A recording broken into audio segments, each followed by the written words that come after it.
Hi there, and welcome to my channel.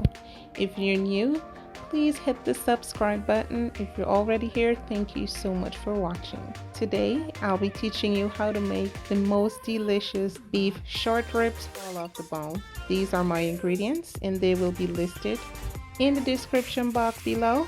So to my ribs, I'll be drizzling some oil.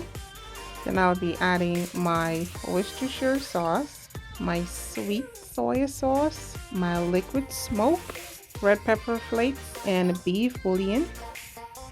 That is my garlic and ginger powder. That is some of my all-based seasoning and some Chinese spice, some brown mustard, and some brown sugar, some dried parsley, and we will marinate this well. You can let this sit overnight, but I'll let this sit for 3 to 4 hours. Look at that, guys, just delicious. All right, it has been 3.5 hours and our ribs are ready to be cooked. So I drizzle some oil in a pan.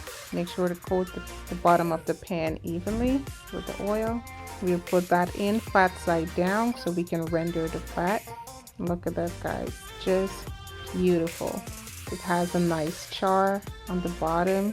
Gonna give that a nice flip, and then we'll go in with our onions, carrots, and then I'll place a foil paper over that and place it in the oven for about 1 to 1.5 hours, or until the meat is nice and tender. Look at that, delicious, smells amazing. This is a must try, guys. Please share this video, give it a thumbs up, comment. Thank you so much for watching. Enjoy.